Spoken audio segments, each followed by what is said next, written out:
I need Sometimes, someone here the right now. quietest neighborhoods hide the loudest dramas. What begins as a single bark of an innocent dog can turn into a storm that shakes an entire community. This is not just a I'm story telling about you, a this is pet, but completely about unacceptable. They obsession, need to be dealt with. control, and the Is everything all right here, dangerous man? lengths some Oh, people this go can't when be they good. believe they own the silence of others.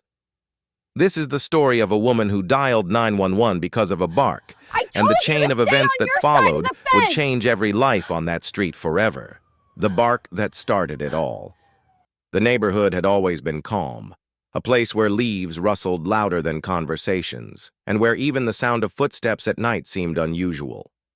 In such a quiet corner, peace was both a blessing and a curse. On one particular afternoon, that peace was pierced for exactly 10 seconds.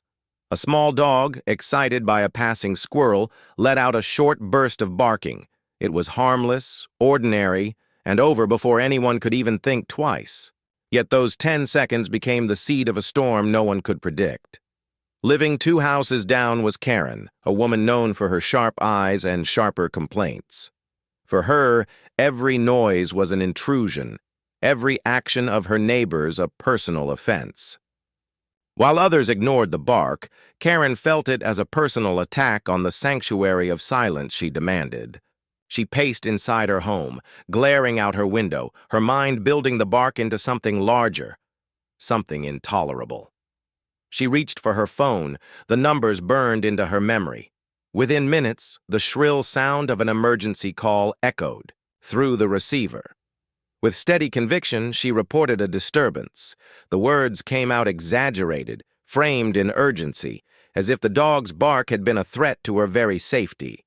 When the police arrived, their disbelief painted the moment.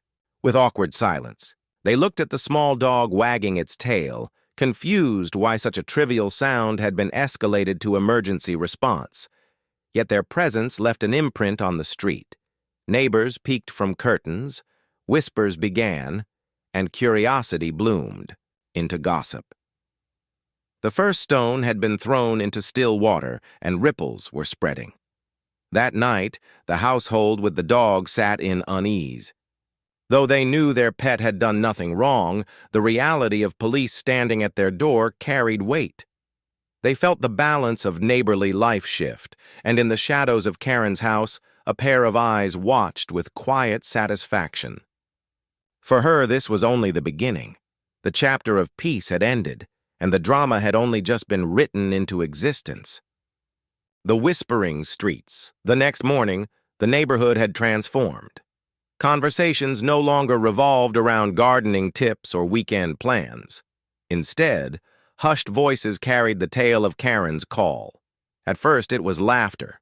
Neighbors, amused by the absurdity of dialing emergency services over a dog's bark. But laughter carries an edge, and soon it became something darker. Speculation, judgment, and division. Some sympathized with Karen, convinced that noise of any kind was disruptive and should be controlled. Others defended the family, calling the incident an overreaction that bordered on harassment. Invisible lines began to form, splitting the once peaceful street into factions. Karen thrived in the attention. She began to walk her property with a newfound authority, standing straighter, glancing at houses with a sense of superiority. To her, this was not a minor issue. It was proof that she could control the environment. Her house became a fortress of complaints, her voice echoing through phone calls to the homeowners association and to anyone who would listen. The family with the dog, however, felt the walls closing in. Simple joys like sitting on the porch or playing in the yard became moments of anxiety. Every bark, no matter how brief, felt dangerous, as though it would summon flashing lights and judgmental stares.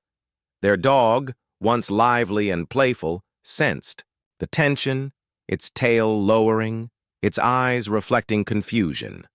Neighbors began avoiding each other, crossing the street rather than sharing a smile. What had been a community now felt like a battlefield of silent glares and muttered accusations. The bark had ended in 10 seconds, but its echo lingered endlessly, shaking the foundations of trust and harmony. And in the midst of this, Karen planned her next move. She wasn't satisfied with a single victory. She wanted to claim the street as her own stage, and she believed the drama had only just begun. The escalation.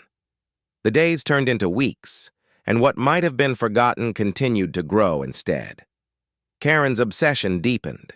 She began documenting every sound, every movement from her neighbor's property. A leaf blower at dawn. Children's. Laughter in the afternoon, the faint hum of a lawnmower, all were collected like evidence in an invisible trial she was preparing. Her reports became frequent. Calls to the association, complaints filed with city offices, anonymous notes slipped under doors. The neighborhood grew weary, but her persistence gave her power. Each official who responded, even reluctantly, reinforced her belief that she was right, that her fight was noble. Meanwhile, the family lived under constant watch. They tried everything, keeping the dog indoors, limiting outdoor play, even installing noise-proof barriers. But the stress was suffocating. Their home, once a place of comfort, became a cage of silence. The child of the family began to cry at night, asking why their dog couldn't bark, why police came to their house when they had done nothing wrong. Tension mounted until the breaking point arrived. One evening, the dog barked again, briefly, instinctively, when a delivery truck rumbled down the street. Within minutes, red and blue lights painted the night once more. The officers, visibly weary of the repeated calls, tried to explain the misuse of emergency lines. But Karen stood firm on her porch, arms crossed, her voice steady with self-righteousness. The neighbors watched from behind curtains, their whispers sharper now. What had once been amusement now carried a bite of anger. People began to see Karen not as a protector of peace, but as a disruptor, the true source of chaos. The police left, frustrated, but the damage was done. The family was broken, their privacy shattered. And Karen? She stood taller, her shadow stretching long across the street. The escalation had reached a peak, but storms don't settle easily. This one was far from over. The property divide. The neighborhood council intervened. Meetings were held, rules revisited, and voices raised. At the center of every heated exchange was Karen, her presence dominating the room like a storm cloud. She spoke of rights, of peace, of order, while others spoke of harassment, misuse, and abuse of authority. The debates split friendships, turning neighbor against neighbor, creating wounds that would not heal. Property values began to dip. Potential buyers who visited the street felt the tension in the air, the heaviness that lingered even on sunny days. For many, Karen had become the symbol of conflict, her name whispered like a warning. The dog's family considered moving, their hearts heavy with defeat.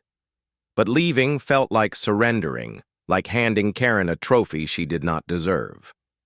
They hesitated, torn between escape and resistance. Karen, however, thrived in the chaos. To her, the falling property values and broken relationships were proof of her power.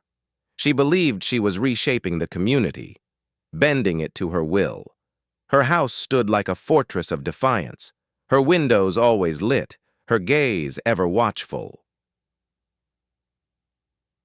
The neighborhood no longer felt like home for anyone. What had once been a sanctuary had become a battlefield. The bark had turned into a roar of conflict, and the street itself seemed to tremble under the weight of division. And yet, beneath the surface, something was brewing. Neighbors were beginning to unite, not in support of Karen, but against her. The balance of power was shifting, though she could not yet see it. The turning tide change began quietly. A petition circulated, neighbors signing in secret, their resolve hardening. Stories of Karen's harassment spread beyond the street, reaching local forums, social media pages, and community groups. What had once been an internal conflict was now a public spectacle, with outsiders watching, judging, and commenting. The family with the dog found support in unexpected places. Strangers offered advice, legal aid, even donations to help them fight back.